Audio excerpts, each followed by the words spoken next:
পাকিস্তানকে মানে যতক্ষণ না ওয়েস্টার্ন ফ্রন্টই হচ্ছে আসল জায়গা যেখান থেকে হচ্ছে ঝামেলার শুরুটা, ফলে ওই জায়গাটাকে মিডল ইস্ট তো ঠিকই বলেছেন। আমার কথা হচ্ছে এইটাকে নিয়ে একটা দিক অনুচ্চারিত থেকে যাচ্ছে, একটা দিক অনুচ্চারিত থেকে যাচ্ছে, বরাবরই তাই হয়। যেমন আমি এটা বলছিলাম না যে বৈষম্য বিরোধী আন্দোলনের সময় মহিলাদের ভূমিকাটা কি ছিল, তুমি ভাবো বাংলাদেশের আজকের কি অবস্থা, মানে সেখানে দীর্ঘকাল 2 বেগম শাসন করেছেন, তারপরে তার ভেতরে যে একটা জ্বালা রয়েছে সেই জ্বালাটাকে যে মেটাচ্ছে যারা এই সমস্ত ধর্ষক বা যেটা কি পরিস্থিতি, সেখানে দাঁড়িয়ে হাতে লাঠি নিয়ে তারা আজকে কিন্তু নেমেছে।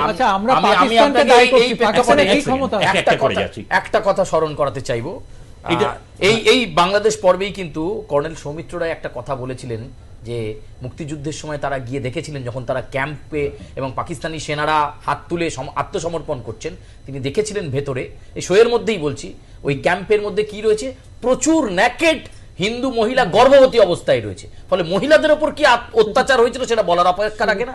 দীপ্তিমান্দার সঙ্গে 100% একমত, একজন সাংবাদিক হিসাবে বলছি যে পাকিস্তান যেভাবে মদত দিচ্ছে, এতদিন পর তারা দেখাচ্ছে যে আমাদের অ্যাটম বোমে বাংলাদেশের নাম লেখা রয়েছে, পাকিস্তানের মতো তো ইচ্ছা হচ্ছে, তাই পাকিস্তানকে আগে দুর্বল করতে হবে, এটা ভারতের কর্তব্য। ভারত কোন দিকে হেললো সেটা বড় কথা সময় একেবারে না, আমি ওই প্রশ্নে যাব না, সময় সঙ্গে রাউন্ড আপ করতে দেবেন।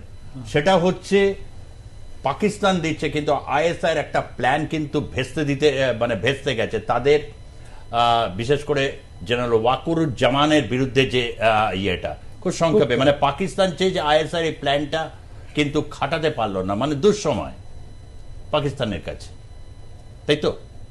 আমি সেটা মনে করি না, আপনি বলছেন যে এটা ধারাবাহিকভাবে ওয়াকারুজ্জামানের সঙ্গে পাকিস্তানের লাইন আছে, ও চেষ্টা করছে চীনেরও সাপোর্টটা নিতে, মানে মধ্যপন্থী একটা অবস্থান, সকলের সমর্থন জোগাড় করে, হ্যাঁ খুব একেবারে দূরে থাকতে চাইছে। দীপ্তিমানবাবু যেটা বলছিলেন যে পাকিস্তানকে দুর্বল করতে পারলেই সমস্যার সমাধান হবে, আমার মনে হয় না এতটা অপটিমিস্টিক হওয়ার ব্যাপার কিছু আছে। পাকিস্তান খুব ইম্পর্টেন্ট দেশ আজকের যুগে আর